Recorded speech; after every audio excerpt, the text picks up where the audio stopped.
तो संत की परिभाषा, साधु के लक्षण क्या बताए उस परमात्मा ने। और जब तक ये लक्षण हमारे अंदर नहीं आएंगे, एक एक लक्षण, हम परमेश्वर के पैर के नाखून को छूने के अधिकारी नहीं है। और परमात्मा हमारे को बांस भरना चाहता है, गुरुदेव हमारे को गले लगाना चाहता है। और हमारे जो कर्म है वो इतने नीचे गिरे हुए हैं कि हम परमेश्वर के नाखून को छूने के भी अधिकारी नहीं है अभी तक। तो क्या लक्षण बताए परमात्मा ने साधु के। जग में साधु कौन है, हे मुनींद्र समझाओ, कुछ भी संशय ना रहे, मुझको भेद बताओ।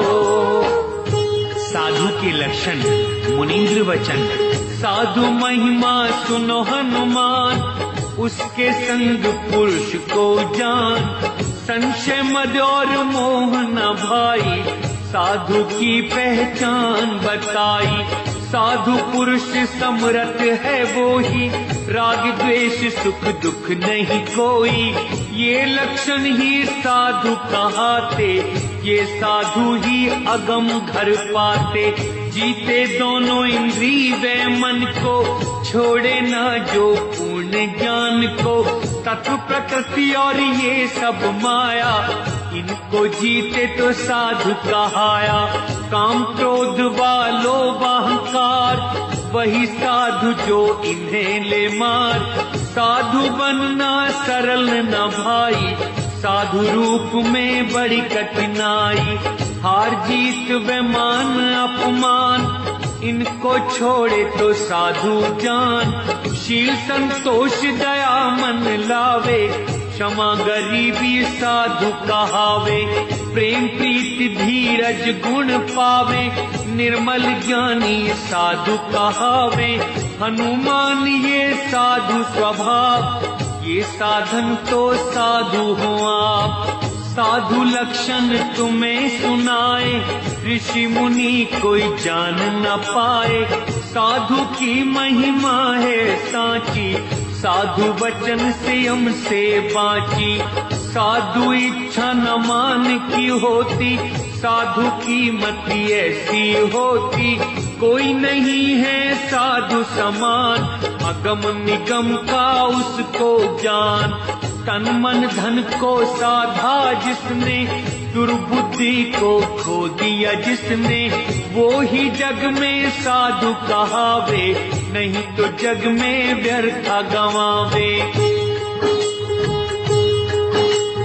सुन हनुमत साधु गति, कौन करे क्या बखान। जिसको संत संगत मिली, सब कुछ पायो जाने। ये 2-2.5 मिनट का छोटा सा एक वीडियो है, और ये साधु के जो लक्षण इसमें बताए गए हैं पुण्यात्माओं, ये लक्षण हम भगत अपने एडी से लेकर चोटी तक धारण करें। 27 साल से गुरुदेव ने यही प्रयास किया है, और कोई मकसद नहीं है गुरुदेव के रातों को जाग जाग के 4-4 घंटे 5-5 घंटे सत्संग करने का, दुनिया की गालियां खाने का, 2-2 बार जेल जाने का, आज इतना संघर्ष करने का। केवल एक ही लक्षण है परमात्मा का कि ये 2 मिनट की बातें हमारे समझ में आ जाएं, और ये लक्षण हम अपने ऊपर धारण कर लें। और ये लक्षण, इनकी पहचान संकट में होगी, दुख में होगी, आपत्ति में होगी, विपत्ति में होगी। और मालिक कहते हैं ना, भक्ति भाव भादो नदी, सबे चले गहराए। सरिता सोही जानिए जो जेठ मास ठहराए। जब बरसात का समय होता है तब मालूम नहीं पड़ता कि कौन नदी है। बरसात के समय में तो छोटा मोटा नदी नाला सब पानी से बह के चलते हैं, मालूम ही नहीं पड़ेगा। जेठ के महीने में पता चलता है कि कौन असली नदी है। जब जेठ के महीने में बरसात नहीं होती, पानी सूख जाता है, उस समय जिस नदी नाले में पानी बहता रहता है वो होती है असली नदी। तो भगत की पहचान उस समय होगी जब आपत्ति, दुख, संकट, परेशानियां, धर्म संकट की स्थिति, उस समय वो अपने गुरुदेव के बताए रास्ते पे चलता है, या अन्य किसी प्रकार से राजनीति का सहारा लेता है, और किसी घटिया जो है साधनों का सहारा लेता है, गुरुदेव के वचन को तोड़ के अन्य कोई मार्ग अपनाता है। उस समय पता चलेगा कि वो भगत है या क्या है। आश्रम में तो कोई राजनीति नहीं करता था, सब शनिवार के दिन कढ़ी चावल और रविवार को खीर फांकते थे। गुरुजी गुरुजी, भगत जी, ओए हो परमात्मा परमात्मा, मालिक मिल गया। अब 7 साल से पता चल रहा है कि किसने गुरुदेव को समझा, कौन गुरुदेव के बताए रास्ते पे चल पा रहा है, कौन घटिया राजनीति का हिस्सा बना हुआ है, कौन पीले पर्चों को अपना भगवान मान बैठा है, कौन गुरुदेव को अपना भगवान मान रहा है, कौन दाढ़ी मूछ वाले को भोग लगा के उसको भगवान मान रहा है, कौन अपने गुरुदेव को हलवाराम का भोग लगा के परमेश्वर के प्रतिदिन निकट आता जा रहा है। तो क्या लक्षण बताए? जग में साधु कौन है, हे मुनींद्र समझाओ, कुछ भी संशय न रहे, मुझको भेद बताओ।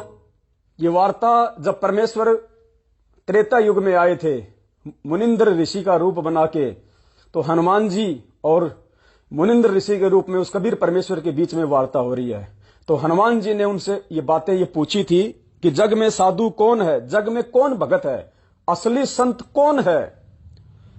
जब परमात्मा ने उसको कहा हनुमान जी को कि भाई तू संत नहीं है, तू भगत नहीं है, तू श्री राम का भगत है, तू तीन लोक का भगत है, तू पूर्ण परमेश्वर वाली, तू भक्ति में भगत का तेरे ऊपर एक भी लक्षण नहीं हनुमान, तू चाहे कितना बड़ा सूरवीर हो, लेकिन मोक्ष वाली भक्ति के अंतर्गत जो भगत होना चाहिए वो लक्षण तेरे अंदर एक भी नहीं है। और परमात्मा ने उसको कहा कि तू भगत है।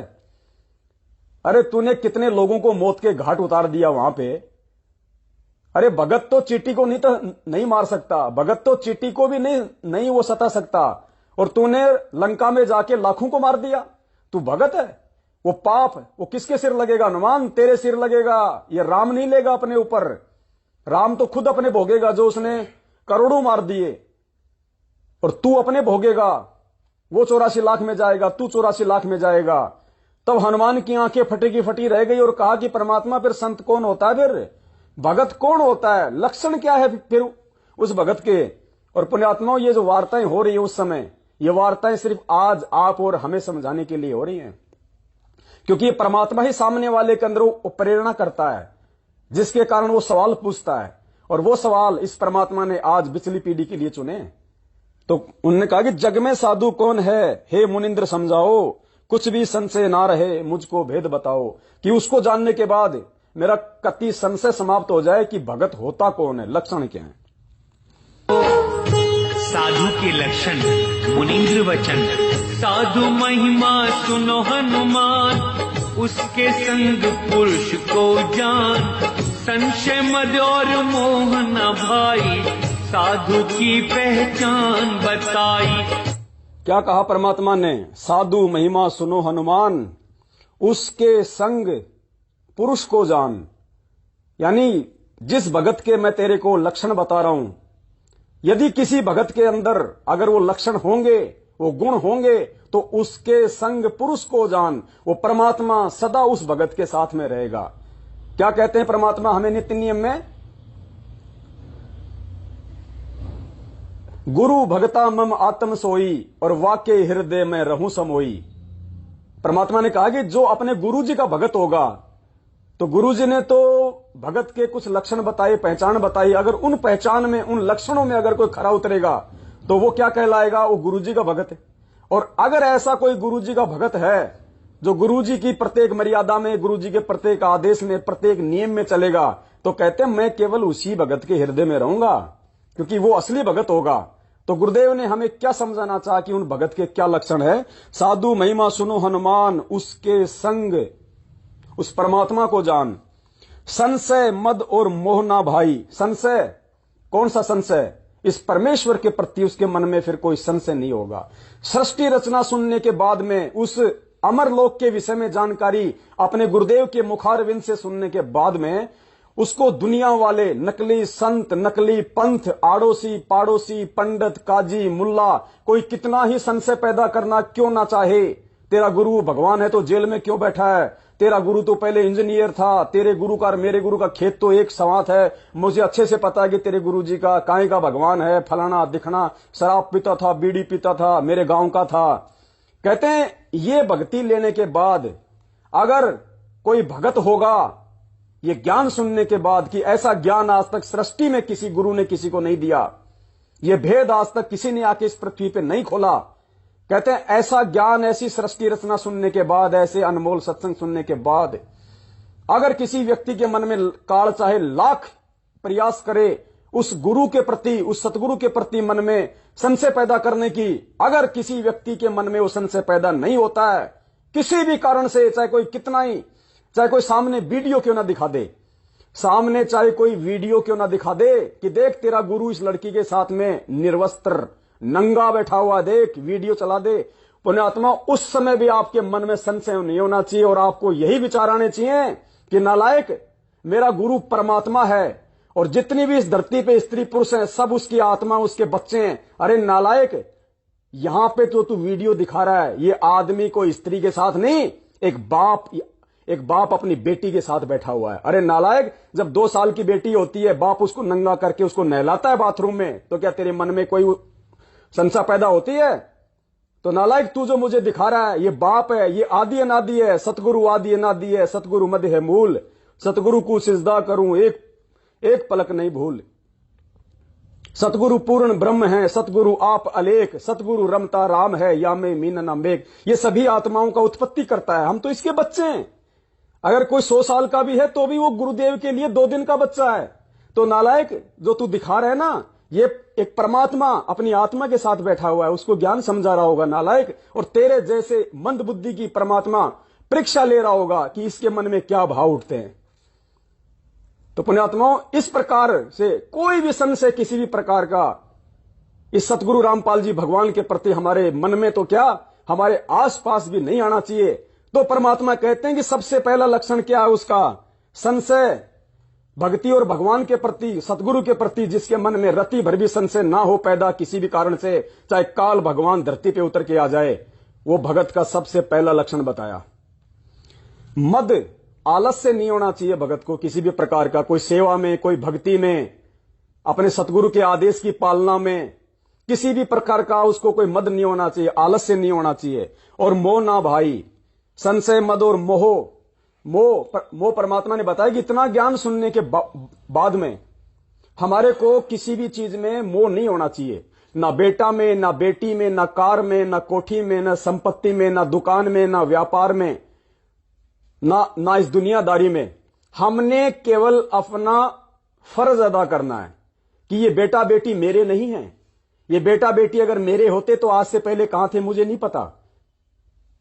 शरीर छोड़ने के बाद ये किसके बेटा बेटी बनेंगे या सतलोक के अधिकारी बनेंगे, ये इनके संस्कारों के ऊपर है।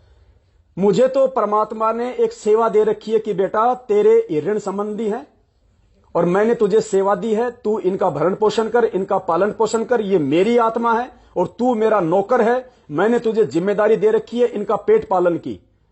अगर तू बाप है तो एक बाप की भूमिका निभा, अगर तू एक पति है तो तू एक पति की भूमिका निभा, और मेरे इन बच्चों की तू परवरिश कर जो मैंने तेरे यहां पे छोड़ रखे हैं। सिर्फ इतना होना चाहिए, एक फर्ज अदा होना चाहिए।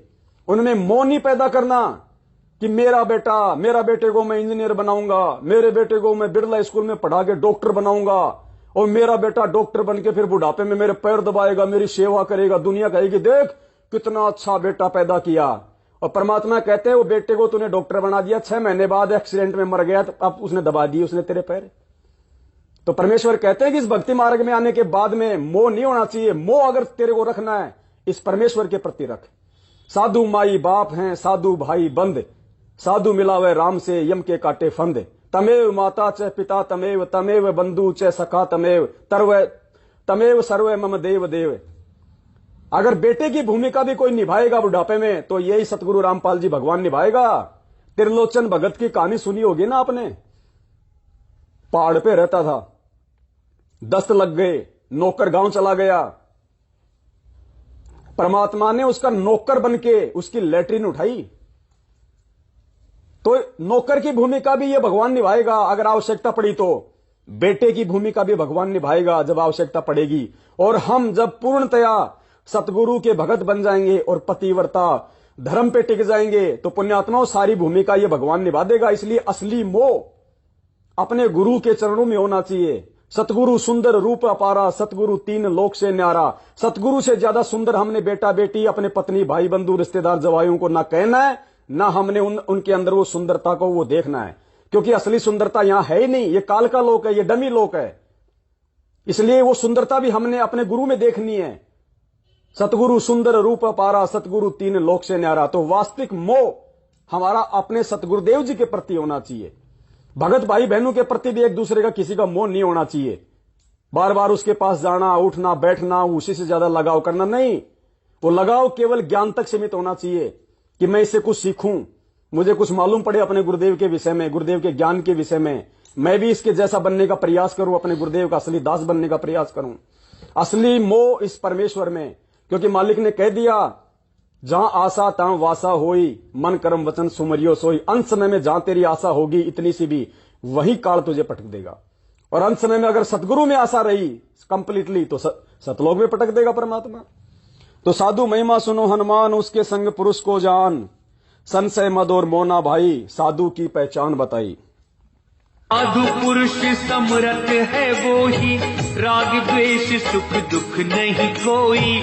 ये लक्षण ही साधु कहाते, ये साधु ही अगम घर पाते। साधु पुरुष समर्थ है वो ही। साधु पुरुष यानी जो भगत होगा और जिसके अंदर ये लक्षण आ जाएंगे तो परमात्मा कहते हैं कि वो पीव के समान हो जाएगा। गुरु को कीजिए दंडवत कोटि कोटि प्रणाम, कीट न जाने भृंग को गुरु कर ले आप समान। गुरुदेव ने सत्संग में बताया कि जीव जो है वो पीव नहीं बन सकता। पीव यानी परमात्मा, जीव यानी हम।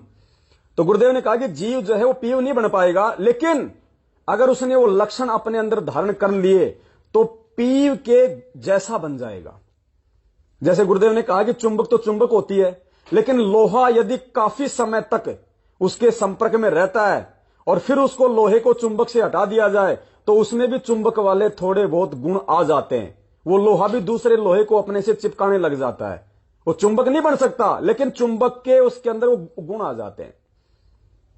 तो इसी प्रकार जो ये संशय, ये मद मोह, इनसे जब दूर होता चला जाएगा तो कहते हैं वो समर्थ, उस पुरुष, उस भगवान के समान दिखाई देने लग जाएगा। वो ऐसा समर्थ की तरह वो समर्थ होता हुआ नजर आएगा। राग द्वेष सुख दुख नहीं कोई। परमात्मा कहते हैं हर्ष शोक है समान गति, संशय सरब शरीर, और राग द्वेष बड़े रोग हैं, यम के पड़े जंजीर।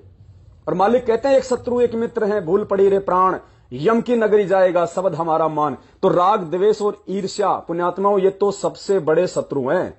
ये तो भक्ति मार्ग में भगत के लिए सबसे बड़ा कांटा है। चाहे हमारा कोई कितना ही अनिष्ट क्यों ना करे, कोई कितना ही बुरा करने की क्यों ना सोचे, हमारे साथ कोई कितना ही बैर भाव क्यों ना करे, कोई जगत वाला हो, चाहे रिश्तेदार हो, चाहे कोई भगत हो, परमेश्वर ने बताया कि तुम्हारा उनके प्रति वो स्वभाव नहीं होना चाहिए। तुम साधु हो। साधु का मतलब होता है साधु सोई जो सीधा चाल है, साधु जो सहन करता है। परमात्मा ने क्या कहा कि भक्ति मार्ग में सूरवीर कौन होता है? आमतौर पे हम सूरवीर का नाम आते ही जानते हैं कि जिसने 150 को मार दिया हो, जिसने युद्ध में 100-150 को काट दिया हो, जो बात बात पे थप्पड़ मुक्का मार दे, वो सूरवीर नहीं। परमात्मा ने कहा कि भक्ति मार्ग में जो सहन करता है उसको सूरवीर कहते हैं।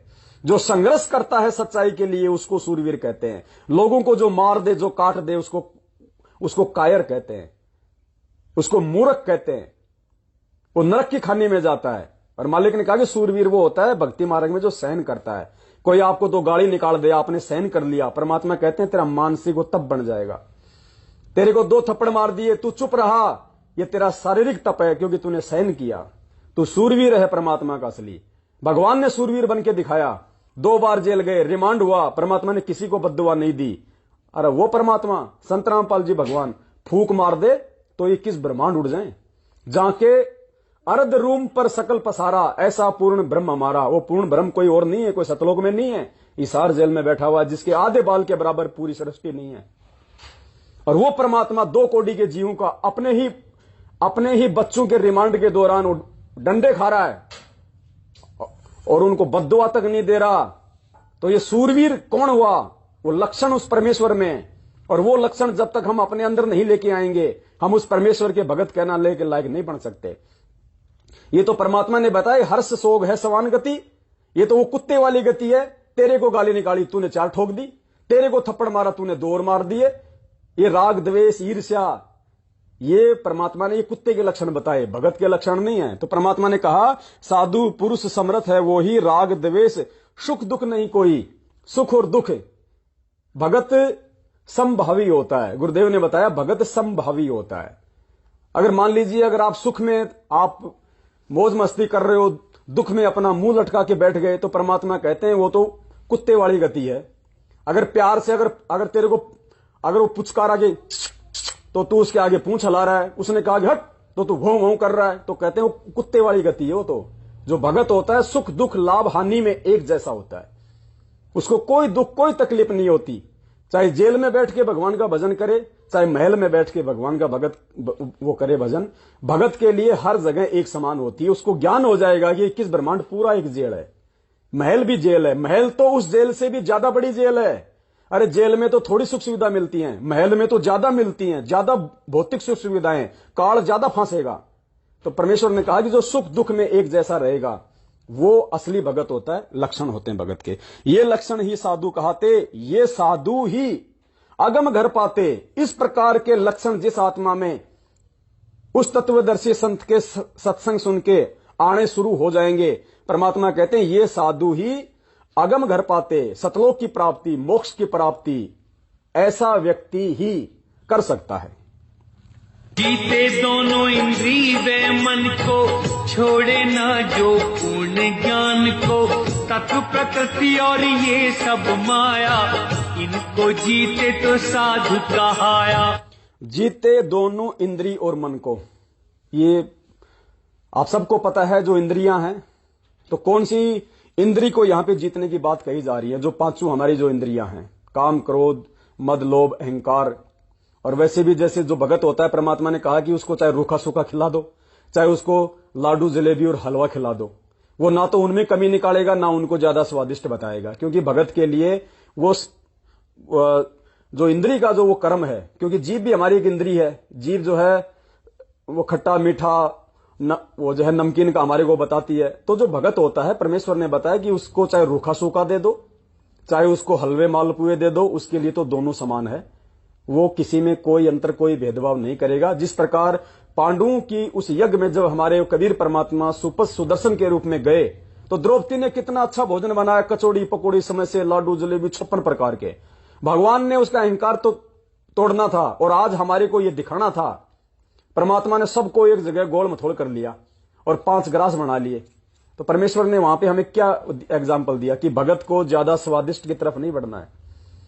जो मिल जाए, जैसा मिल जाए, सूखी रोटी मिल जाए हमें खानी है भगवान का प्रसाद मान के। अरे वो सूखी रोटी और चटनी हम खाएंगे तो सबसे पहले हम हमारे गुरु भगवान को हम भोग लगाएंगे एक टुकड़ा तोड़ के।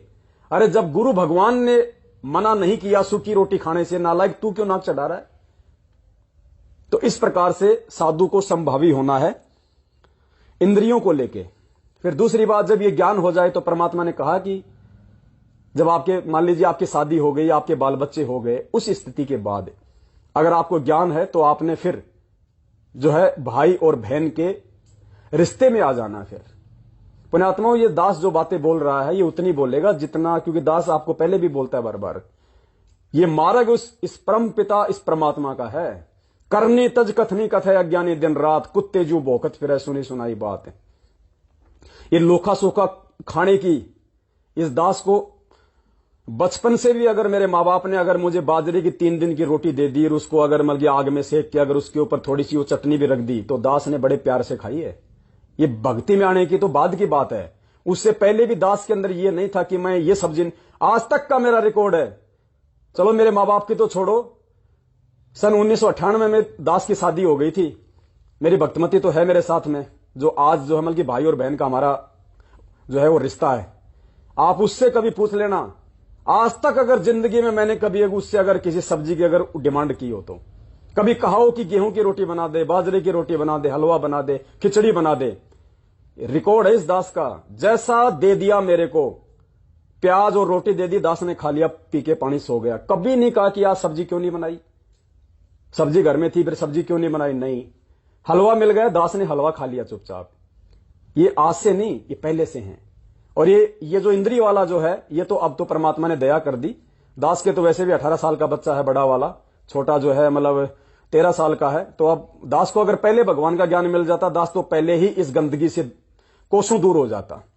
और नहीं, और शादी भी नहीं होती। अगर उस समय भगवान मिल जाता, पुण्यात्मा मैं तो इस पचड़े में बिल्कुल नहीं पड़ता, मैं तो परमात्मा की भक्ति करता अपनी। लेकिन मालिक ने उन आत्माओं को भी लेके आना था। अब जब ज्ञान हो गया तो दास ने अपनी भक्तमती से भाई बहन का रिश्ता कायम कर रखा है। मालिक की दया से इतना आनंद है अब, और पहले इतना पुण्यात्मा, क्योंकि सद्बुद्धि नहीं आ सकती उससे पहले। जब तक आप उस इंद्रिय कर्म में आप जीव घुसे रहेंगे बिना ज्ञान के, क्योंकि परमात्मा कहते हैं कि भग भोग्या भग उपजय, भग यानी योनि, स्त्री योनि। परमात्मा कहते हैं भग भोग्या भग उपजय। जब तक तू भक्ति मार्ग में आने के बाद इस भग का जो है साधन को जो है काम में लेगा, तो परमात्मा कहते हैं तब तब तेरी उत्पत्ति उस भग से होगी। तू योनि द्वार से आएगा, मां के पेट से आएगा। भग भोग्या भग उपजय, और भग से बचा न कोई, और जो कोई उस भग से बचे भगत कहावै सोई। तो दास को ये वाणी खटक गई उस परमात्मा की। और दूसरा, उस परमेश्वर ने एक वाणी और कही, सदगुरु रामपाल जी भगवान ने, मालिक ने कहा कि आग पराई आपनी, हाथ दिए जल जाए। आग यानी अग्नि, चाहे किसी पड़ोसी से ले आओ, चाहे अपने घर की हो, अगर उसमें हाथ दोगे तो हाथ जलेगा। आग पराई आपनी, हाथ दिए जल जाए। नारी पराई आपनी, पर से सर्वस जाए। स्त्री चाहे अपनी हो चाहे वो दूसरे की हो, ये ज्ञान होने के बाद यदि आपने संपर्क किया, देखो बहुत सारे भाइयों को यहां पे शंका हो जाएगी कि मेरे तो अभी जो है मतलब कि बच्चे नहीं हुए हैं, मैं कैसे छोड़ दूं। अरे उनके लिए नहीं है ये ज्ञान। अगर आपको हो गया और आपने शादी भी कर ली, क्योंकि परमात्मा ने कहा कि शादी करो, कोई दिक्कत नहीं है। अगर ऐसा लगता है कि मुझे शादी करनी है, तो परमात्मा की तरफ से कोई मना नहीं है। कोई ये ना सोचे कि मैं तो शादी कर लूंगा फिर मैं तो भगत की श्रेणी में नहीं होऊंगा। नहीं, उसका भी परमात्मा ने समाधान बता रखा है। दोनों स्थितियों में परमात्मा लेके चलते हैं। परमात्मा ने कहा शादी करो, कोई दिक्कत नहीं है, लेकिन शादी करने के बाद यदि आप इस मार्ग में आ गए, और वैसे भी आपने जो हमल की जति का जीवन जीना है, जति यानी केवल अपनी ही औरत के आपने जो है वो संपर्क में रहना है, अन्य सबको मां बहन की आपने वो दृष्टि से देखना है। उसके बाद परमात्मा कहते हैं आपने शादी भी कर ली और आप इस परमात्मा की जो है भक्ति भी कर रहे हो, तो परमेश्वर ने फिर कहा कि इंद्री कर्म ना लगे लगारम, जो भक्ति करे निर्द्वंद रहे। फिर मालिक ने कहा कि उस आत्मा के ऊपर जो पूर्णतया जो मर्यादा में है, जिसने शादी भी कर रखी है और जो अपनी औरत के ही संपर्क में रहता है, उसके ऊपर फिर वो इंद्री कर्म लागू नहीं होता है। लेकिन जब उसको ज्ञान हो जाए, संतान उत्पत्ति हो जाए, उसके बाद उसने भाई बहन का रिश्ता कायम कर लेना है। क्योंकि पुण्यात्माओं, ये बीमारी आज नहीं तो कल छोड़नी पड़ेगी, और इसको छोड़े बिना हम भगत की भी श्रेणी में नहीं आएंगे। फिर और बात तो, क्योंकि परमात्मा कहते हैं कामी क्रोधी लालची, इनसे भक्ति ना होई, और भक्ति करे कोई सूरमा जात वर्ण कुल खोई। तो फिर यहां पे वो कामी कौन हुआ? कामी वो जो काम वासना में जो रत है। और जब ज्ञान से समझ में आ जाएगा कि मेरा गुरु मेरा भगवान कौन, सतगुरु रामपाल जी भगवान, और मैंने नाम ले लिया, मैं क्या बन गया? उनका बेटा वचन का। और मेरी पत्नी ने नाम ले लिया, वो क्या बन गई? वचन की बेटी। हम दोनों क्या हुए फिर? पति पत्नी या भाई बहन। तो पुण्यात्माओं, ये बहुत सोच समझ के हमने ये कदम उठाने हैं। जल्दबाजी में कोई भाई कोई फैसला ना ले।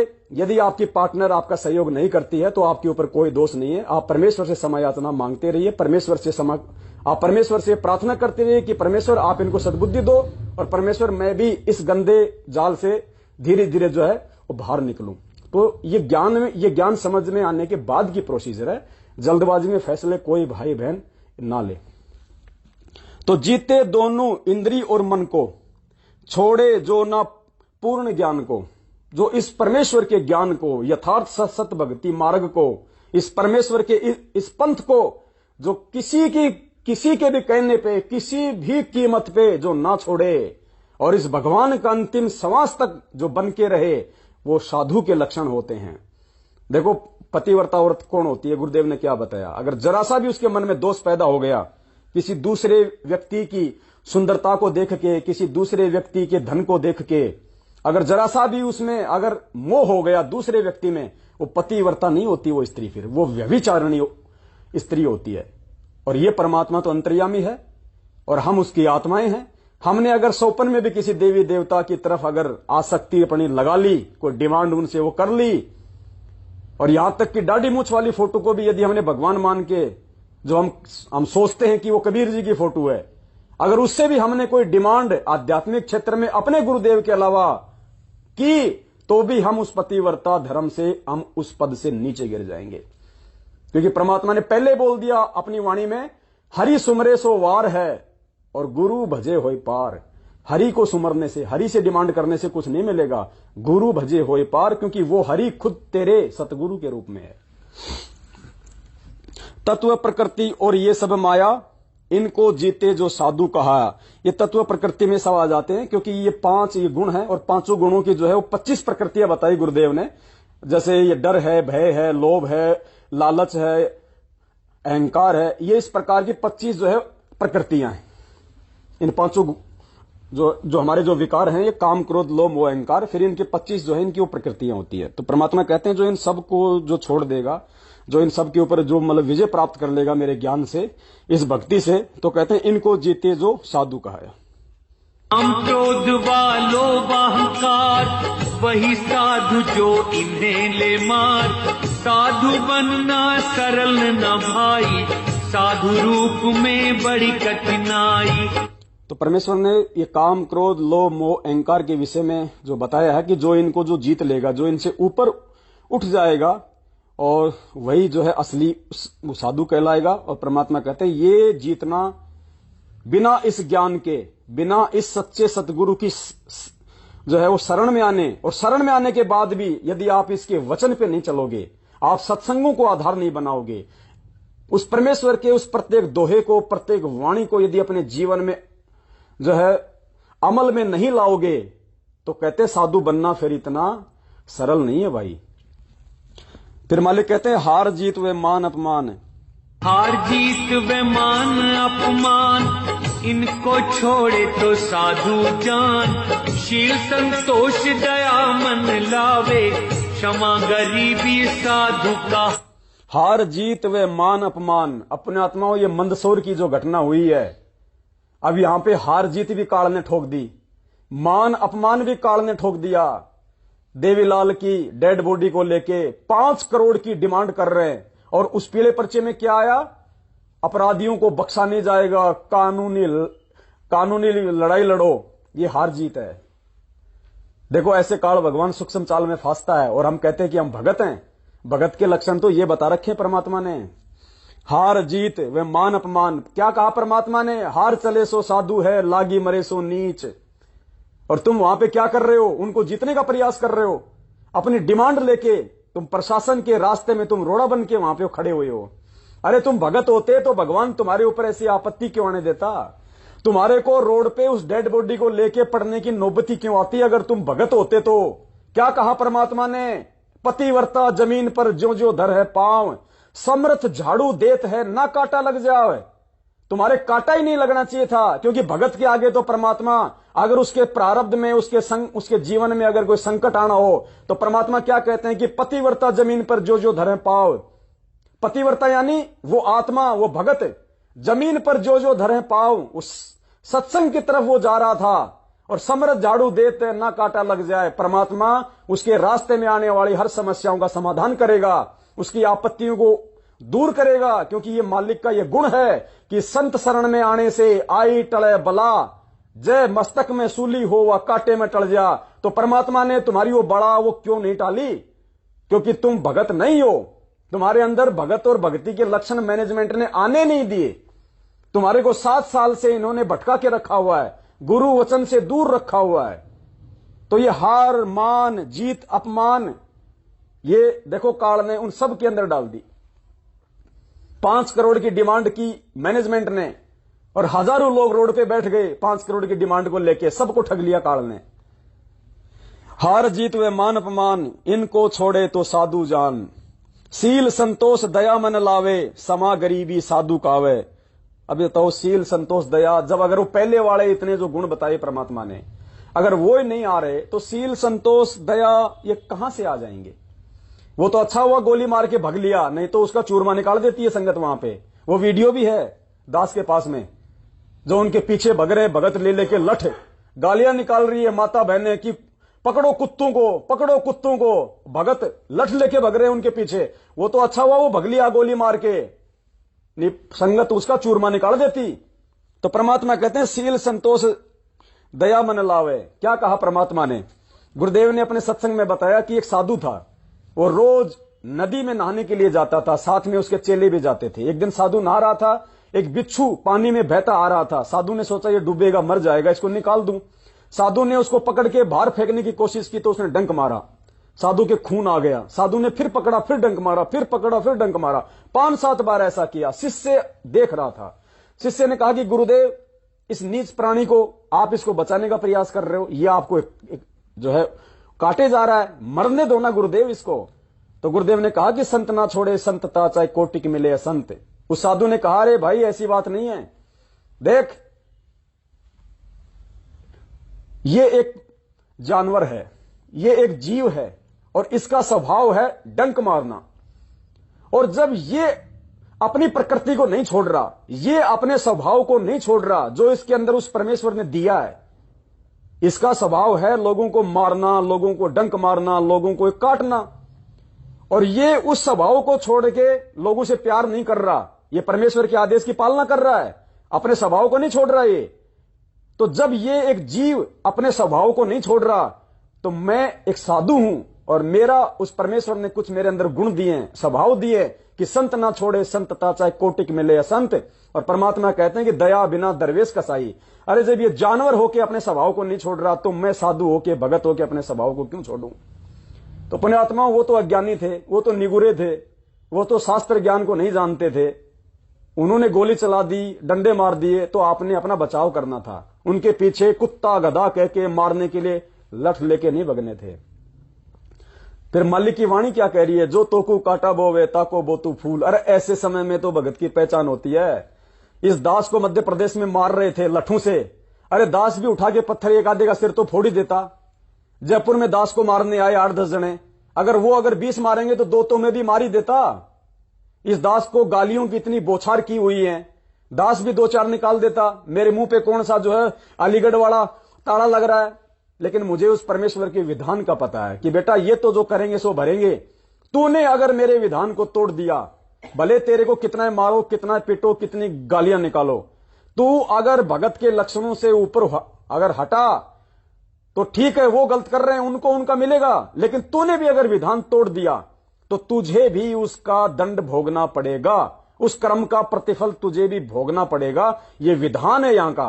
तो दास तो उस बात से अच्छे से परिचित था, इसलिए दास ने मार खा ली, दास ने गालियां खा ली, और आज वो मारने वाले, गालियां देने वाले अकाल मौत मर रहे हैं, बेमौत मर रहे हैं। और यहां परमात्मा फूलों की तरह अपनी पलकों पे रख रहा है। तो ये भगवान है, जब इसके वचन पे चलेंगे तो परमात्मा ऐसा कर देगा प्रफुल्लित।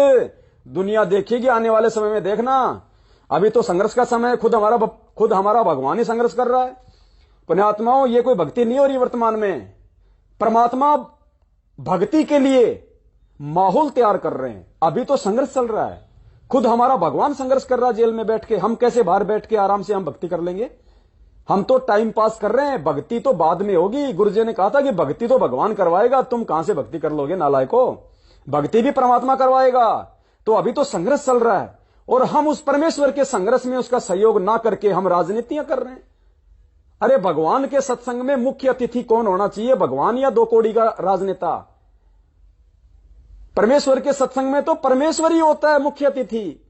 और तुम बीजेपी की राष्ट्रीय महासचिव 2 कौड़ी के आदमी को लाके तुम उसको मुख्य अतिथि बना रहे हो। भगवान, पुण्यात्मा, फिर भगवान का महत्व कहां रह गया? फिर भगवान उस सत्संग में क्यों आएगा?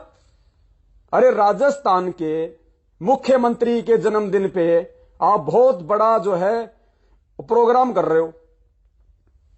तो राजस्थान के मुख्यमंत्री का जन्मदिन है तो राजस्थान के मुख्यमंत्री की वाह वाह होनी चाहिए।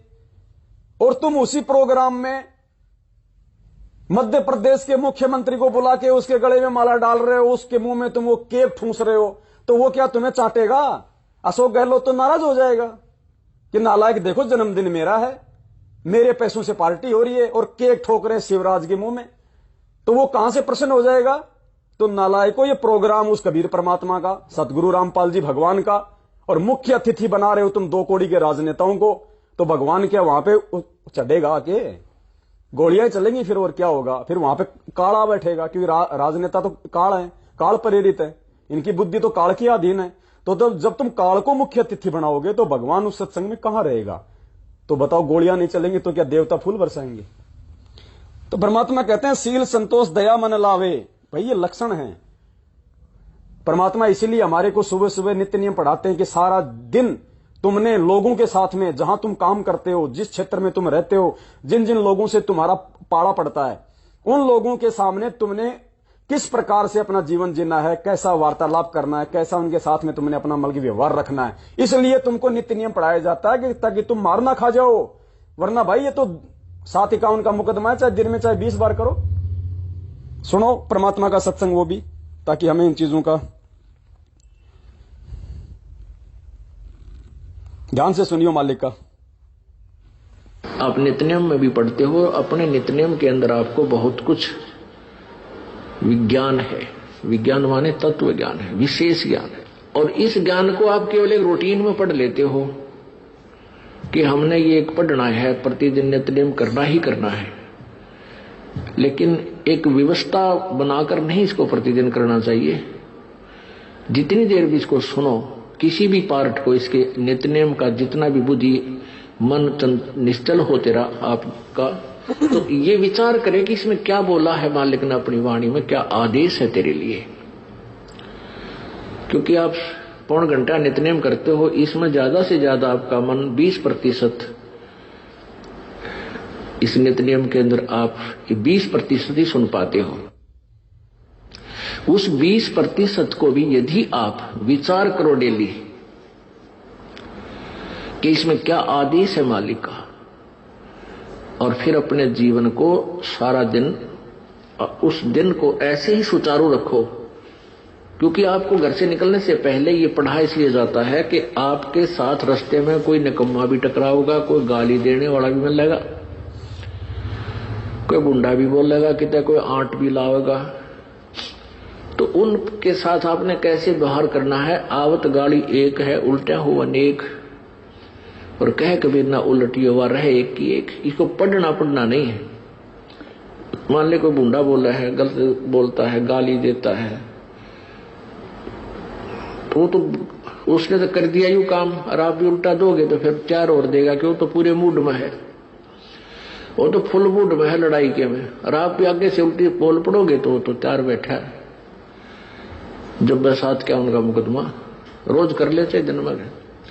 तो कहते परमात्मा आवत गाड़ी एक है, उल्टा हो अनेक, और कहे कबीर ना उलटियो रहे एक का एक। और देख आगे कितनी प्यारी बात कही है। गाली ही से उपजे कलह, कष्ट और मौत, मृत्यु तक तो पहुंच जाती है एक छोटी सी गाली। गाली ही से उपजे कलह, कष्ट और मीच, हार चले सो संत है, लाग मरे सो नीच। हम भगत भी हैं, और दूसरा में बुंडा अच्छा बोल रहा है, और उसने मान लिया किसी किस कह दिया, हमने उसका 2 दड़ाग धर दिए, उल्टे भी बोल दिए, फिर वो मारण पर उतारू हो गए, फिर हमने उठोक दिया। हो सकता है आप उसे तगड़े भी हो और अच्छा भी संवार दो, फिर आप में उसमें कसर के रहेगी। आप तगड़े भी हो और आपसे हल्का आदमी भी आपने बुढ़ा अच्छा बोला है, उसने बालक समझ के अनजान है, उससे बचो।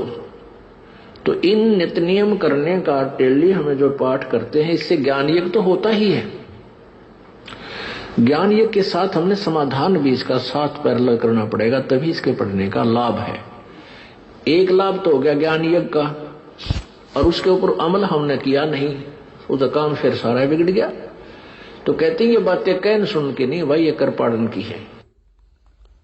तो पुण्यात्मा आपके समझ में आ गया होगा गुरुदेव हमें कितनी सरल भाषा में इन बातों को समझा रहे हैं, जो बातें दास आपको इन वाणियों के माध्यम से जो बताने का जो प्रयास कर रहा है। तो बातें वही हैं, हम इन वाणियों को हम ज्यादा महत्व दे देते हैं क्योंकि मीठी मीठी आवाज लगती है, बैकग्राउंड में म्यूजिक चलता है, लेकिन असर केवल अपने गुरुदेव के मुख कमल से सुनी हुई बातों का ही होगा। तो दास गुरुदेव के सत्संगों को चाहे दास आधा घंटा सुने, लेकिन दास उस ध्यान से सुनता है जैसे आप इन वाणियों को ध्यान से सुनते हो। तो दास के लिए तो ये वाणियां महत्वपूर्ण नहीं है, दास के लिए तो गुरुदेव के सत्संग महत्वपूर्ण है। अब ये इसमें सील, संतोष, विवेक, मोह, ममता, जीत, हार, मान, अपमान, परमात्मा इनको सीधे तौर पे बता गए। तो बात वही है, इसलिए परमात्मा कहते हैं कि जब सत्संग सुनो तो एकाग्रचित होकर सुना करो कि इसमें क्या कहा जा रहा है, गुरुदेव हमें क्या समझाना चाहते हैं, क्या बताना चाहते हैं। तो हार जीत वे मान अपमान, इनको छोड़े तो साधु जान, शील संतोष दया मन लावे, समा गरीबी साधु कहावे। गरीबी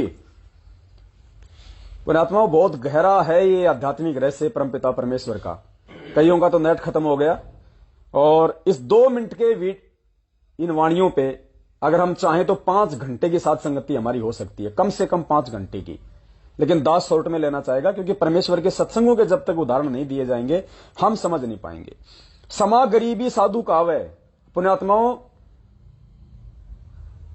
जो व्यक्ति सतलोक आश्रम मैनेजमेंट हरियाणा के पीछे हैं, या वैसे भी जो उनके पीछे नहीं है, और हो सकता है उनकी पारिवारिक स्थिति बहुत अच्छी होगी, काम धंधा बहुत अच्छा चल रहा है, अगर ऐसा कोई भगत भाई बहन है तो विचार कर लेना वो गुरु मर्यादाओं से दूर है।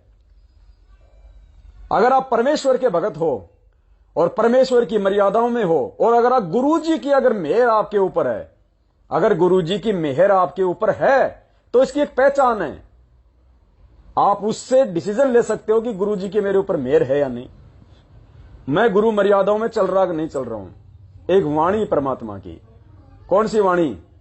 साईं इतना दीजिए जिसमें कुटुंब समाए, हम भी भूखे ना रहें साधु न भूखा जाए। इस मार्ग में आने के बाद अगर आपकी 2 फैक्ट्रियां हैं उसको 1 कर दो।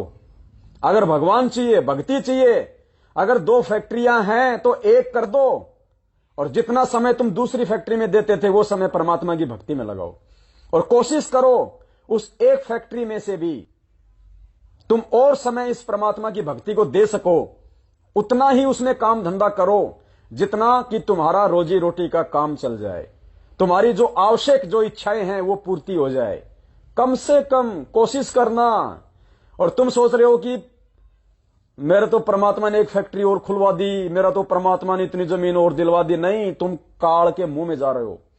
परमात्मा की मेहर नहीं है तुम्हारे ऊपर, इसका एग्जाम्पल दिया उस परमात्मा ने। पुण्यात्मा, इतिहास उठा के देख लेना, परमात्मा ने जो लोग अर्श के ऊपर थे और जिनको परमात्मा ने भक्ति करवानी थी, परमेश्वर किसी भी कारण से उनको नीचे फर्श पे लेके आए। माया में भक्ति नहीं हो सकती, धन में भक्ति नहीं हो सकती।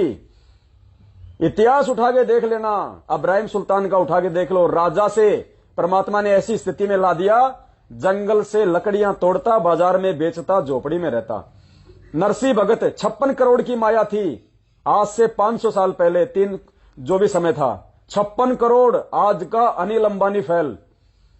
ऐसी स्थिति में ला दिया परमात्मा ने। खुद के लिए झोपड़ी के लिए भी पैसे नहीं रखे, गांव से बाहर जंगल में झोपड़ी बना के रहने लगा, मजदूरी करके खाने लगा। धर्मदास जी 17 अरब संपत्ति के मालिक थे। 17 अरब। आज के अंबानी, टाटा, बिड़ला सब फैल, सारे मिलके उनके पास में उतने पैसे नहीं होंगे जिस समय उसके पास में 17 अरब थे। सरकार को लोन देते थे। हाँ, गुरुदेव ने बताया कि जब वहां के राजा के ऊपर जब कोई आपत्ति आ जाती थी तो वहां का राजा भी धर्मदास जी के पिताजी से सहायता मांगता था। उसका परमात्मा ने मोह भंग कर दिया, संपत्ति से भी और बेटे से भी। इस संपत्ति में भक्ति नहीं होगी। फिर क्या बताया परमात्मा ने हमारे भ्रम निवारण करने के लिए? सेहु सम्मन की कथा हमने सुनी होगी। पुण्यात्माओं, गुरुदेव ने क्या बताया कि सेवा करके भी अगर आप में कोई अहंकार आ गया, सेवा आप भगवान की आप सेवा भी कर रहे हो, और अगर मन में कोई दोष आ गया तो भी आपको परमात्मा उसका वो प्रतिफल नहीं देगा जो मिलना चाहिए था। सम्मन के मन में क्या आया? अगर मेरे पास में धन होता, अगर मेरे पास में आज कोई पैसा होता, आज मुझे अपने बेटे की गर्दन नहीं काटनी पड़ती, आज मैं परमात्मा को अच्छा अच्छा भोजन करवाता। ये उसके मन में दोष आ गया।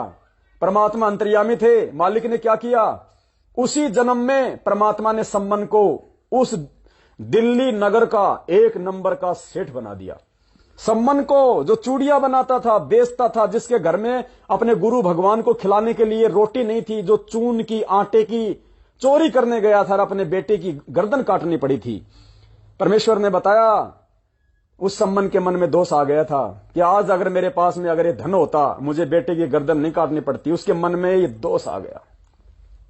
क्या किया परमात्मा ने? उसी जन्म में एक नंबर का सेठ बना दिया उसको। उसी झोपड़ी के नीचे खुदाई कर रहा था, हीरे मोती लाल निकल गए, जेवरात निकल गए, एक नंबर का सेठ बन गया उसी जन्म में। अब वो सम्मन क्या सोच रहा था कि मैंने बेटे की कुर्बानी कर दी, मैंने भगवान की इतनी बड़ी सेवा की, अपने बेटे की गर्दन काटी, देखो आज परमात्मा मेरे ऊपर कितना राजी, कितना मेहर की मेरे पे भगवान ने। नहीं, वो गलत सोच रहा था।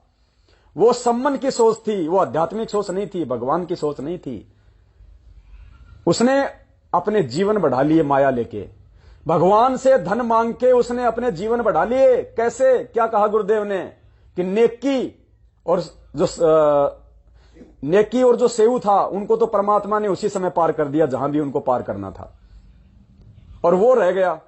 उसको भगवान ने सेठ बना दिया उस जन्म में, और अगले जन्म में फिर उसको नौशेरवा का बादशाह बना दिया, जिसके 80 गंज खजाना, नौशेरवा का बादशाह बना फिर वही सम्मन। और वही सम्मन फिर तीसरे जन्म में क्या बना? अब्राहिम सुल्तान, बलक बुखारे का बादशाह। तो पुण्यात्माओं, परमात्मा ने उसके मन में जो दोष आया था, और जो लोग ये समझते हैं कि मेरा तो बहुत बढ़िया धंधा चल रहा है, बहुत बढ़िया काम चल रहा है, मौज कर रखी है भगवान ने मौज नहीं कर रखी। तू अपना जीवन बढ़ा रहा है, तू अपने जन्म बढ़ा रहा है। और फिर क्या किया परमात्मा ने? उसी आत्मा को, अगर परमेश्वर ने जब उसको पार करना था, तो वही सम्मन जो अब्राहिम सुल्तान वाली आत्मा, उसको परमात्मा फिर वो रात छुड़वा के परमात्मा फिर उसको नीचे लेके आए, उसको दारिद्र बनाया, उसका रात छुड़वाया, क्योंकि भगवान ने पार करना था। फिर वो जंगल में लकड़ियां तोड़ता, मार्केट में बेचता, अपनी भक्ति करी उसने। और फिर मालिक ने कहा कि हम सुल्तानी नानक तारे, दादू को उपदेश दिया, जात जुलाहा भेद न पाया, काशी माय कबीर हुआ। तो पुण्यात्माओं, स्पष्ट है, माया में ज्यादा रत होके, धन में ज्यादा रत होके, पैसे वाले होके हम कभी भी इस भगवान की प्राप्ति नहीं कर सकते। परमात्मा ने उदाहरण पेश कर दिया सम्मन के माध्यम से। अब सम्मन तो क्या सोच रहा था कि भगवान मेरे ऊपर राजी हो गया, जबकि भगवान राजी नहीं हुआ उसके ऊपर। उसने तो अपने नासमझी के चलते अपने और जन्म बढ़ा लिए। तो पुण्यात्माओं, ठीक इसी प्रकार मालिक कहते हैं, समा गरीबी साधु कावे। गरीबी और कितने उदाहरण दिए सतगुरु रामपाल जी भगवान ने। क्या कहा परमात्मा ने? मालिक एक जगह सत्संग कर रहे थे। मैं कोशिश करता हूं, अगर वो वीडियो मिलेगा तो आपको परमेश्वर के मुख कमल से सुनाऊंगा मैं।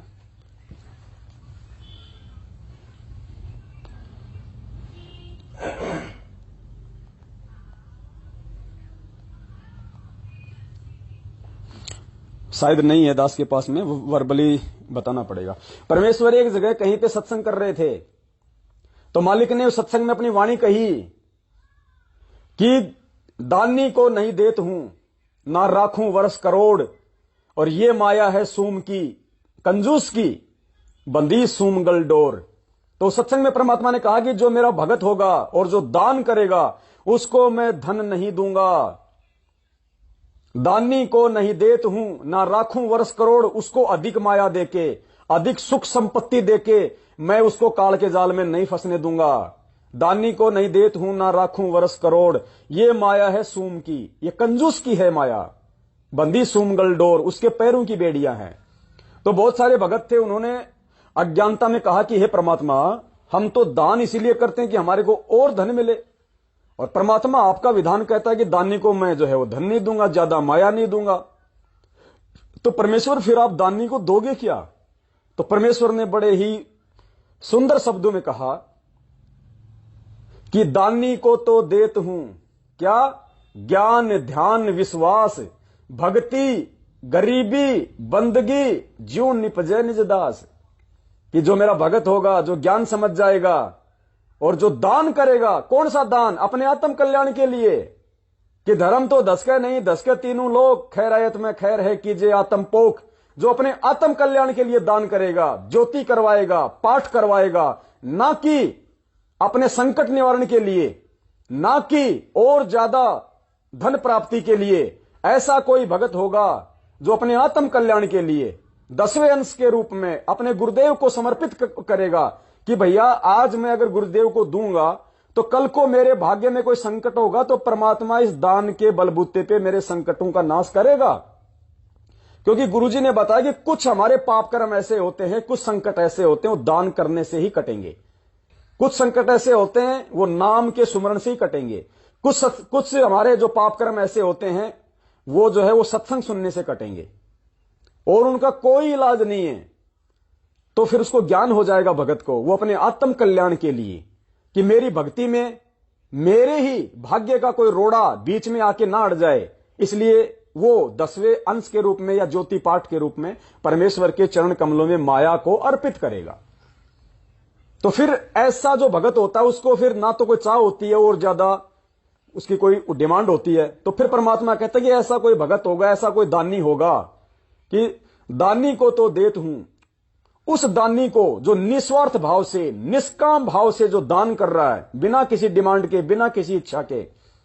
और मैनेजमेंट ने क्या कर रखा पुण्यात्मा, हमारे साथ में कितना बड़ा खिलवाड़ कर रखा है। आज जितने भी लोग ज्योति पाठ कर रहे हैं सब लोग मन में इच्छा पाल के कर रहे हैं, बिना इच्छा के कोई ज्योति पाठ नहीं करवा रहा सिवाय सत्सेवकों के। क्यों? ज्योति पाठ के आदेश किनको दिए जाते हैं? जो इनके प्रार्थनाओं के नंबर पे जो प्रार्थना लगाता है।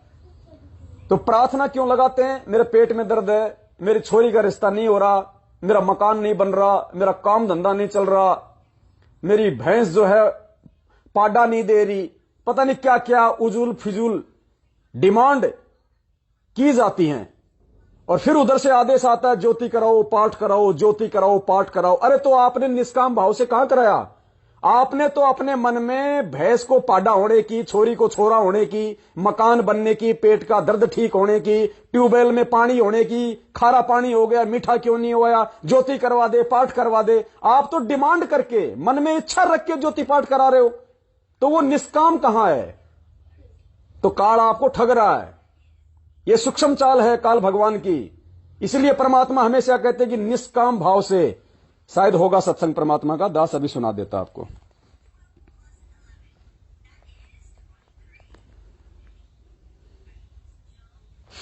देखो, ध्यान से सुनना परमात्मा का सत्संग और इसको समझने का प्रयास करना। परमात्मा कहते हैं कि बिना किसी इच्छा के ज्योति पाठ करवाया जाता है। और फिर मालिक ने क्या कहा? कभी नहीं कहा कि ज्योति करवा दे, पाठ करवा दे, जो आपको आदेश दिए जाते हैं। गुरुदेव ने क्या कहा कि आप ज्योति या पाठ का संकल्प कर लो। संकल्प के लिए कहा परमात्मा ने, दे दे, करवा दे नहीं। ध्यान से सुनना। कबीर साहब ने गरीबदास जी ने आकर के यथार्थता में लाकर बिल्कुल साफ कर दिया कि भजन करे तो इस नाम का करे, दान करे तो यूं करे कि बिन इच्छा जो देत है सो दान कहावे। दान करके न्यू बाट नहीं देखा हमारा घर में न्यू ना होया, या इच्छा करके दान किया जाता है कि हमारा न्यू हो जाता एक पाठ करवाऊं। वो पाठ लाभ तो देगा पर उतना ही देगा, आपके कार्य को सिद्ध कर देगा, आगे उसका कोई फल नहीं मिला आपको। और महाराज कहते बिन इच्छा जो देत है सो दान कहावा। जो बिना इच्छा दोगे उसका वो फल भी मिलेगा और साथ में आपको अमर लोग सतलोक ले जाने में वो भजन में सहयोग हो जाएगा, सहयोग देगा।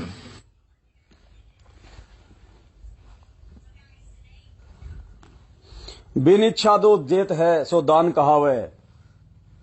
स्पष्ट कर दिया परमात्मा ने। समझदार को संकेत काफी होता है। और यहां जितने भी जो ज्योति पाठ मैनेजमेंट के द्वारा जो आदेश दिए जाते हैं वो उनकी प्रार्थनाओं पे दिए जाते हैं, उनकी इच्छाओं पे दिए जाते हैं कि मेरा ये नहीं हो रहा, मेरा वो नहीं हो रहा, मेरा वो हो जाए, मेरा ये हो जाए। तो वो तो इच्छा हो गई। और परमात्मा कहते हैं फिर वो मोक्ष में काउंट नहीं होगा। तुम्हारे आने वाले संकट में कोई रोड़ा होगा तो उसमें वो दान काम नहीं करेगा। वो तो तुम वर्तमान समय की जो डिमांड कर रहे हो उसी में तुम्हारे को राहत देगा परमात्मा। तो पुण्यात्माओं, इस प्रकार से काल भगवान इन प्रार्थनाओं के नाम पे भी संगत को ठग रहा है। ये भी बहुत बड़ी सूक्ष्म चाल है उसकी। ये बिना साध संगतियों के समझ में नहीं आ सकती। और अब हमारे सत्सेवक भाई बहन जो साध संगतियों में आते हैं और जो बिना किसी इच्छा के, बिना किसी डिमांड के धर्म भंडारों में सहयोग करता है, कोई 10 रुपया, कोई 1000 रुपया, कोई 10,000 रुपया, तो वो बिना किसी डिमांड के, बिना किसी इच्छा के अपना 5वां यज्ञ पूरा करने के लिए करता है। वो निष्काम है। उसका प्रतिफल परमेश्वर उसको सतलोक जाने में देगा। तो यहां क्या कहा? समा गरीबी साधु कहावे। तो इसी प्रकार परमात्मा ने कहा कि दानी को नहीं देत हूं ना राखूं वर्ष करोड़, ये माया है सूम की बंदी सूम गलडोर। तो भगत ने कहा कि फिर दानी को आप क्या दोगे जो निष्काम भाव से जो दान करेगा, बिना किसी इच्छा के जो ज्योति पाठ करवाएगा, तो परमेश्वर ने कहा दानी को तो देत हूं मैं ज्ञान, ध्यान, विश्वास। ज्ञान दूंगा उस पुण्यात्मा को, मुझे पहचान जाएगी, मुझे समझ जाएगी कि सतगुरु रूप में साक्षात कौन है इस धरती पे। ध्यान, उसका ध्यान यानी उसकी जो सोच है, उसका जो समर्पण है वो मेरे प्रति हो जाएगा, सत्संगों के प्रति हो जाएगा, इधर उधर उसका मन नहीं भटकेगा। ज्ञान, ध्यान, विश्वास। और जब ज्ञान ध्यान ठीक हो जाएगा तो विश्वास तो ऑटोमेटिक हो जाएगा, क्योंकि जिधर जानवर चलेगा पूंछ तो उधर ही चलेगी, पूंछ कभी ऊपरी दिशा में नहीं चलेगी। तो ज्ञान और ध्यान तो है इंसान, और फिर जो पूंछ हो गई वो पूंछ तो फिर पीछे पीछे चलेगी, फिर विश्वास तो ऑटोमेटिक होगा। फिर तो दानी को तो देत हूं ज्ञान, ध्यान, विश्वास, भक्ति, गरीबी, बंदगी। भक्ति, गरीबी दूंगा उसको, क्योंकि परमात्मा कहते हैं सुख के माथे पत्थर पड़े जो नाम हृदय से जाए, और बलिहारी उस दुख पे जो पल पल नाम रटाए। तो मालिक कहते हैं मैं उसको गरीबी दूंगा। और फिर परमात्मा ने क्या कहा कि टोटे में भक्ति करे। टोटा यानी जिसकी स्थिति डामाडोल हो, टोटा जिसके कमी हो, थोड़ी थोड़ी कुछ न कुछ जिसके वो कमी हो। परमात्मा कहते हैं कि टोटे में भक्ति करे सोए सच्चा सपूत। और ये मायाधारी मस्करे ना जाने कितने जालिए ऊत। ये माया चाहने वाले पता नहीं कितने गधे कुत्ते बन के घूम रहे हैं। और मालिक कहते हैं जो गरीबी में जो भक्ति करेगा, दारिद्र्य में जो भक्ति करेगा, वो मेरी प्यारी आत्मा होगी, उसको मैं सतलोक भेजूंगा। इसलिए डिमांड नहीं करनी चाहिए भगवान से। ये माया मांगना, बेटा मांगना, कार मांगना, कोठी मांगना, ये फिजूल के खर्चे हैं। कल को देखना जब ये ज्ञान हो जाएगा तो हमें गुड्डा गुड्डी नजर आएंगे, जो परमात्मा हमें समझाते हैं। तो इसी प्रकार इस वाणी में कहा गया सील संतोष दया मन लावे, समा गरीबी साधु कावे। इस प्रकार जो गरीबी में अपना जीवन जिएगा, जो टोटे में जीवन जिएगा, कि साईं इतना दीजिए जिसमें कुटुंब समाओ, हम भी भूखे ना रहे साधु न भूखा जाए। परमात्मा कहते हैं समा गरीबी साधु कावे। ऐसा व्यक्ति भगत कहलाएगा, साधु कहलाएगा। भावे प्रेम प्रीति धीरज गुण पावे, निर्मल ज्ञानी साधु कहावे। हनुमान ये साधु स्वभाव, ये साधन तो साधु हो आप। क्या कहा परमात्मा ने आगे? प्रेम प्रीति धीरज गुण पावे। प्रेम, परमात्मा कहते हैं अब वही बात है, ये प्रेम भक्ति। खैर वहां तो गुरुजी अपने मुंह बोले जो गुरुजी हैं हमारे जो दादा गुरुदेव हैं, उनको एक शिष्य और गुरु परंपरा के तहत उनको भाव दे रहे हैं। अन्यथा ये प्रेम भक्ति को रामानंद जी नहीं लेके आए। जो परमात्मा अपनी वाणी में कहते हैं ना कि प्रेम भक्ति गुरु रामानंद लाए, नहीं, ये प्रेम भक्ति तो सतगुरु रामपाल जी भगवान लाए। अब कि वास्तव में जो प्रेम है वो क्या होता है, आज उन्होंने जो प्रेम की जो परिभाषा है वो आप और हमें बताइए, समझाइए। पुण्यात्माओं, ये ज्ञान समझने के बाद जो प्रेम, निष्पाप निश्चल प्रेम, जो अपने सतगुरुदेव जी के प्रति और अपने भगत भाई बहनों के प्रति जो प्यार और प्रेम आज आप और हमारे अंदर है, वो किसी दूसरे संत और पंथ के अंदर नहीं हो सकता, वो आज से पहले नहीं हो सकता था। तो ये प्रेम भक्ति, क्योंकि ये ज्ञान होने के बाद में निस्वार्थ भाव से इस परमार्थ के लिए यदि कोई सेवा करेगा, कोई भक्ति करेगा, तो केवल सतगुरु रामपाल जी भगवान का भगत कर सकता है, दूसरा नहीं कर सकता। बाकी सब स्वार्थ के ऊपर आधारित है। तो ये प्रेम भक्ति सतगुरु रामपाल जी ले आए, भरी कबीरा भरपूर। खुद ही कबीर है, खुद ने उसमें रंग भर दिया। तो प्रेम कीर्ति धीरज गुण पावे। धीरज, धैर्य, मालिक कहते हैं ना सील संतोष समा विवेक, ये 5 जो गुण हैं। तो ये जो धैर्य है, धीरज होनी चाहिए भगत को। किसी भी चीज को सोचे समझे, फिर उस पर अपना विवेक लगाए, उसके बाद फिर उस काम में हम आगे बढ़े। निर्मल ज्ञान ये साधु कावे। निर्मल ज्ञान, जिससे भी बात करे प्यार प्रेम से करे, जिससे भी बात करे परमात्मा की करे, फालतू की राजनीति की बात नहीं करे, इधर उधर की बात नहीं करे। जाटों के आरक्षण में जाके नहीं बैठे फालतू में, आनंदपाल की सीबीआई जांच में नहीं बैठना जाके हमारे को, देवीलाल की डेड बॉडी को लेके 5 करोड़ की डिमांड नहीं करनी चाहिए हमारे को। निर्मल ज्ञान ये साधु कावे। दुनिया तुम्हारा ड्रामा देख रही है, दुनिया तुम्हारा ढोंग देख रही है, लाइव चल रहा है, वहां पे मीडिया में आ रहा है। अरे सभी थोड़ी तुम्हारी तरह मूर्ख हैं। बुद्धिजीवी भी लोग समाज में रहते हैं, वो क्या कहेंगे? अरे यार ये लो, ये दुनिया को कहते हैं कि तुम्हारा मोक्ष हो जाएगा, खुद डेड बॉडी के 5 लाख मांग रहे हैं। पुण्यात्माओं, ये ढोंग देखो, एक तरफ तो ये कहते हैं कि संत रामपाल जी के जो भगत है वो जनहित के काम कर रहे हैं, रक्तदान कर रहे हैं, देह दान कर रहे हैं। यानी एक तरफ तो तुम देह दान करके और ये साबित करना चाहते हो कि हमारे लिए शरीर का कोई महत्व नहीं है, अगर ये दुनिया के काम आ जाए तो देह दान कर रहे हो, और दूसरी तरफ नालायक को मरने के बाद उसी देह के तुम 5 करोड़ मांग रहे हो। तो ये दो मुंह वाला गधा है। ये जीते जी भी तुम्हारा देह दान करवा के उन हॉस्पिटलों से खा रहा है, और मरने के बाद भी तुम्हारी देह के 5-5 करोड़ ले रहा है। पुण्यात्माओं, इस गधे से बचना ये बहुत डेंजर है। फिर मालिक क्या कहते हैं, हनुमान ये साधु स्वभाव, कि सुन हनुमान, ये होते हैं एक भगत के गुण, एक साधु के स्वभाव। ये साधन तो साधु हो आप। अगर हनुमान तेरे अंदर ये गुण है तो तू भी साधु है। तो हनुमान की तो आंखें फिर गई कि भगवान मैं तो इनके आसपास भी नहीं हूं।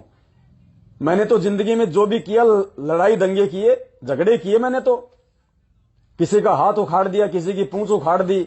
लंका में गए तो वहां पे 1500 मार के आ गया है। परमात्मा अगर किसी ने मेरे अगर इष्ट के विषय में कुछ बोल दिया तो मैंने उसको रपटा दिया।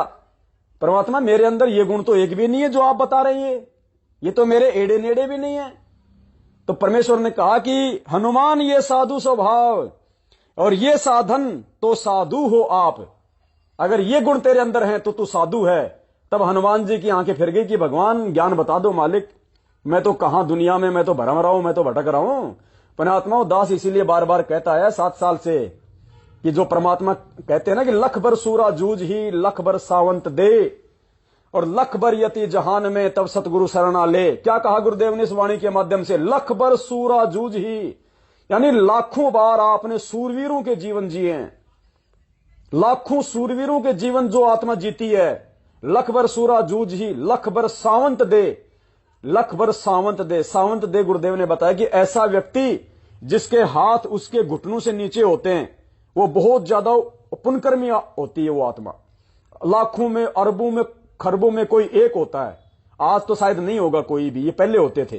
तो कहते हैं लाखों जन्म तूने सावंत दे के पाए जिस आत्मा ने। लख बर सूरा जूझ ही लख बर सावंत दे, लख बर यति जहान में तब सतगुरु शरणाले। लख बर यति, ये हनुमान जी कौन थे? यति। तो कहते हैं लाखों जन्म तूने हनुमान के पाए। ऐसी कोई आत्मा हो जिसने लाखों जन्म सूरवीर के, लाखों जन्म सावंत दे के, और लाखों जन्म जिसने हनुमान के पाए हों, तब सतगुरु शरणाले। तब सतगुरु रामपाल जी भगवान ऐसी आत्मा को अपना भगत बनने का सौभाग्य देता है। पुण्यात्माओं, गुरुदेव ने अपनी जो शरण में लिया है, लेने मात्र से कोई भगत नहीं बन गया। परमेश्वर कहते ताते सतगुरु शरणा लीजे, कपट भाव जिन दूर करीजे। ये सारे गुण जब हमारे अंदर आ जाएंगे तो परमात्मा कहते हैं फिर तू उस हनुमान से भी लाखों गुणा बढ़ के, तू लाखों गुणा बढ़ के तू आत्मा है। फिर ऐसी आत्माओं को सतगुरु रामपाल जी भगवान अपनी शरण में लेता है। पुण्यात्माओं, हम कहां धक्के खा रहे हैं, डेड बॉडी के 5 करोड़ मांग रहे हैं नालायक को। मरने के बाद भी नहीं छोड़े तुमने देवीलाल को। अरे मरने के बाद भी क्या तुम पाप खाओगे? ये तुम्हारे लक्षण है क्या? दुनिया थूक रही है तुम्हारे ऊपर, हंस रहे हैं लोग। गुरुदेव तुम्हारी अज्ञानता पे हंस रहे होंगे इस जेल में बैठे बैठे कि मैंने किन गधों को ज्ञान दे दिया। 27 साल से अगर ये सत्संग मैं किसी कुम्हार के गधे को सुनाता, वो भी बैकुंठ में जाने की तैयारी कर लेता, और तुम्हारे नालायक को जू भी नहीं रहेंगी। पुण्यात्माओं, कहां जी रहे हम? ध्यान देना है बातों पे। आगे चलिए। साधु लक्षण तुम्हें सुनाए, ऋषि मुनि कोई जान न पाए। साधु की महिमा है साची, साधु वचन से हमसे बाची। साधु लक्षण तुम्हें सुनाए, ऋषि मुनि कोई जान न पाए। कि देख ले हनुमान, जब तू खुद ही साधु नहीं है, तेरे अंदर इनमें से एक भी कोई गुण लक्षण नहीं है, तो ये ऋषि मुनि, ये दाढ़ी बढ़ा बढ़ा के तपस्या करने वाले काल भगवान ने जिनको तोप बना रखा था, किसी को भी श्राप दे देते, ये दुर्वासा ऋषि जैसे, कहते हैं इनको तो इन चीजों का कोई आन भान भी नहीं था। साधु लक्षण तुम्हें सुनाए, ऋषि मुनि कोई जान न पाए। साधु की महिमा है साची, साधु वचन से यम से बाची। साधु वचन से यम से बाची, यानी साधु वचन यम से भी टक्कर ले लेगा, परमात्मा उसको यम से बचा लेगा। ऐसी आत्मा को अगर ये लक्षण अगर किसी के अंदर होंगे तो अरे भाई जरा देखना इसका नेट वो हो गया, वो ला चार्जर लेके अपना। पुण्यात्मा शायद थोड़ा डिस हो गया है, मैं देखता हूँ एक बार। हाँ है मेरे पास, यही रहेगा, लगा रहा हूं मैं। बैटरी थोड़ी डिस हो गई, अभी लगा रहा है दास।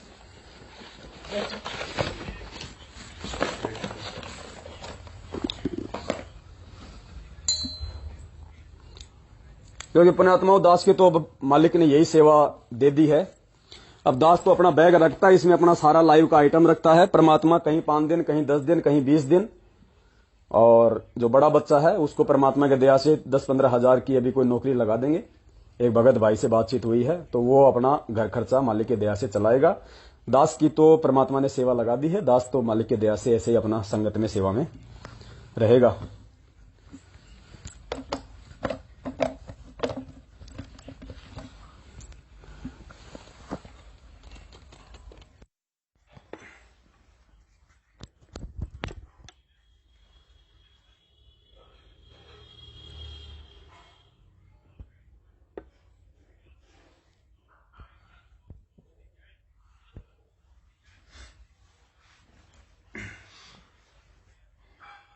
साधु की महिमा है सांची, साधु वचन यम से बाची। अब इसकी आवश्यकता नहीं है क्योंकि इसकी जगह चार्जर लग गया। अब तो आवाज हो सकता है थोड़ी कम आई, लेकिन ध्यान से सुन लेना। आगे चलिए। साधु इच्छा न मान की होती, साधु की मति ऐसी होती, कोई नहीं है साधु समान, अगम निगम का उसको जान। साधु इच्छा न मान की होती। परमात्मा कहते हैं जो भगत होता है उसको किसी प्रकार की ना कोई इज्जत की कोई टेंशन होती है, ना कोई बेइज्जती की कोई टेंशन होती है। जिनको ज्ञान नहीं है वो बेइज्जती करते रहेंगे, वो राग द्वेष ईर्ष्या फैलाते रहेंगे, वो मेरे भगत को ठग भगोड़ा फलाना दिखना पता नहीं क्या क्या बोल के अपना जीवन बर्बाद कर लेंगे। तो साधु इच्छा न मान की होती। इसलिए 1 साल हो गई दास ने उन भाइयों के खिलाफ कभी एक शब्द नहीं कहे। 1 साल से भी ज्यादा हो गया होगा। दास ने उनके खिलाफ कभी कोई शब्द नहीं कहे। अगर कहा है तो उनको समझाने के लिए कहा है, क्योंकि मैं उनके जैसा नहीं हो सकता। मैं ईंट का जवाब पत्थर से नहीं दे सकता। मैं किसी की व्यर्थ में निंदा चुगली करके परमेश्वर की कुदृष्टि का पात्र नहीं बनना चाहता। तो जो करेंगे अपना पाएंगे। कबीरा तेरे झोपड़ी गलकटियन के पास, जो करेगा सो भरेगा, तू क्यों भया उदास। कोई दिक्कत नहीं। साधु इच्छा ना मान की होती। हम जो लाइव आ रहे हैं, एक दूसरे से बातचीत कर रहे हैं, साथ संगतियां कर रहे हैं, कोई पब्लिसिटी के लिए नहीं कर रहे। ये वीडियो कोई मान बढ़ाई के लिए नहीं कर रहे। मुझे कोई पेंशन थोड़ी मिल रही है। मैं तो खुद मना करता हूं आपको, भैया गलती से भी अगर कोई पैसे भेजता है तो बिल्कुल नहीं भेजना। अगर हमें आवश्यकता होगी, और वो भी किस लिए, परमेश्वर की सेवाओं के लिए, घर खर्चे के लिए नहीं, गाड़ी घोड़े के लिए नहीं, डीजल पेट्रोल के लिए नहीं, मैनेजमेंट वालों की तरह अपने ससुराल जाने के लिए नहीं, सेवाओं के लिए। ये टैबलेट लेके आने, ये कंप्यूटर लेके आने लाइव के लिए, और साधन लेके आना सिर्फ इनके लिए, फालतू की चीजों के लिए नहीं, कभी नहीं। आपका एक पैसा भी व्यर्थ नहीं जा सकता पुण्यात्माओं, एक पैसा भी, क्योंकि हमें पता है इस परमेश्वर के विधान का। अगर एक पैसा भी अगर मेरे भगत भाई बहनों का अगर व्यर्थ में कहीं हो गया इधर उधर, तो मैं खुद दोषी, और वो भाई बहन भी परमेश्वर से वो लाभ प्राप्त नहीं कर पाएंगे। तो साधु इच्छा ना मान की होती, साधु की मति ऐसी होती। हमारे गुरुदेव को भी लोगों ने भगोड़ पता नहीं क्या क्या उपमाएं दी है। ठग है, लुटेरा है, हिंदू धर्म का विरोधी है, ईसाइयों से मिला हुआ है, गुंडा है, भुंडा है, देशद्रोही है, पता नहीं क्या क्या उपाधियां दे रखी है। जैसा कि कुछ नालायक लोग मुजदास के प्रति पोस्टर बना बना के सारा दिन कुत्ते की तरह भोगते रहते हैं। तो जब मेरे गुरु को कोई असर नहीं पड़ रहा, मेरा गुरु उनकी तरफ कोई ध्यान नहीं दे रहा, और गुरुदेव ने मुझे यह कहा कि बेटा अगर तू सही है, तेरे खिलाफ अगर कोई कुछ बोल रहा है, तो परमेश्वर ने कहा कि बेटा तेरे को तो फायदा है। कैसे? परमात्मा कहते हैं कि निंदक मेरा ना मरो। थोड़ी आवाज कम कर। परमात्मा कहते निंदक मेरा ना मरो, और बसो ना मुझसे दूर। गांव गोरवे की गंदगी साफ करत हैं सूर। गांव के आसपास की जो गंदगी होती है ना, वो सूअर साफ किया करते हैं। तो कौन सूअर को भगाएगा?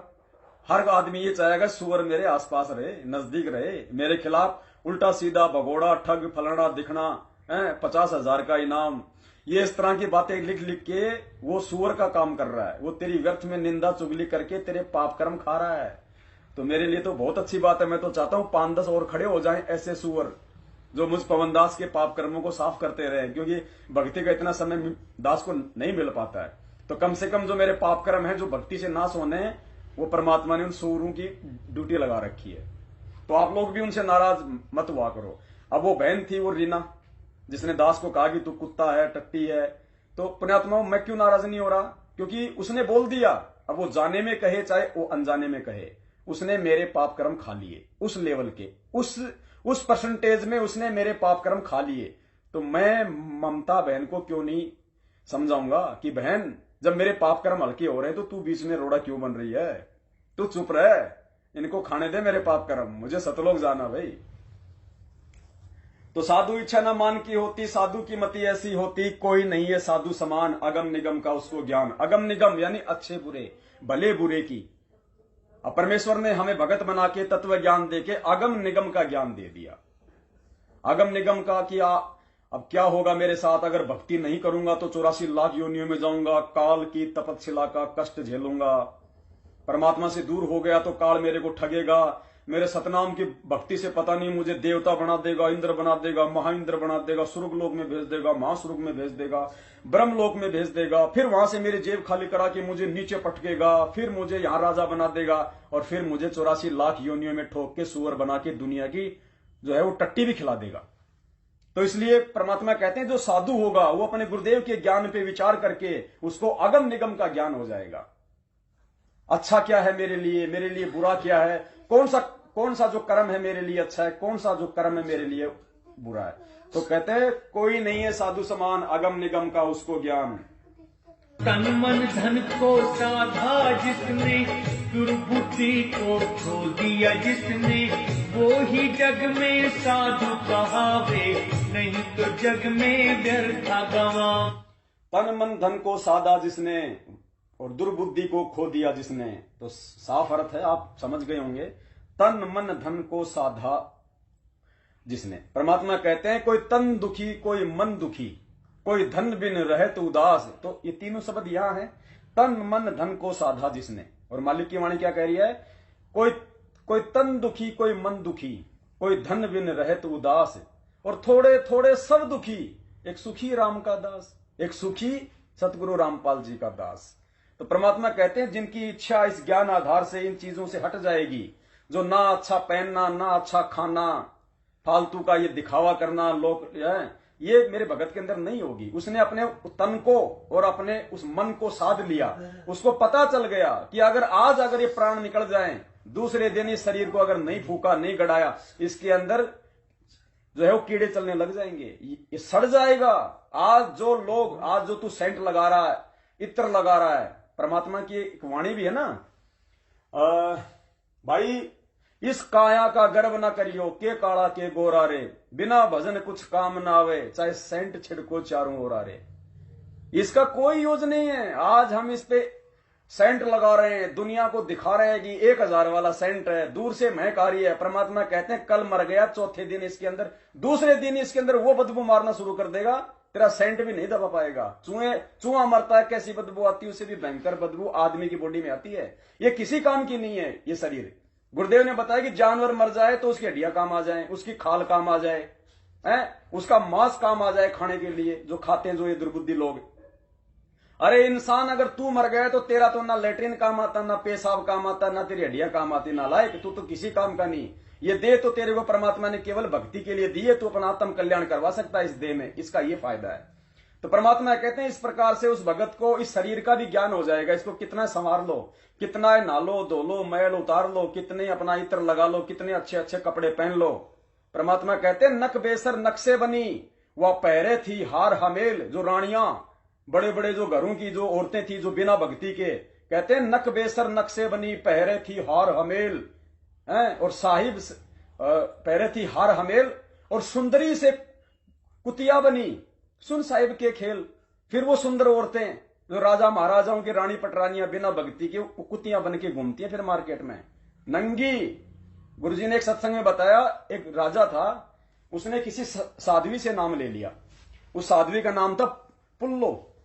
तो राजा क्या करता था, राजा के 3 रानियां थी, तो राजा हमेशा उस साध्वी की उनके साथ में प्रशंसा किया करता था कि भाई अगर भगत हो तो पुल्लो जैसी हो, भाई ऐसा ज्ञान, ऐसी भाई हो। तो रानियों ने सोचा राजा सारा दिन उसका पुल्लो का ही बखान करता रहता है, पता नहीं वो पुल्लो कितने जो है वो सुंदर होगी। तो एक दिन राजा ने क्या कहा कि भाई आज यहां पे मैं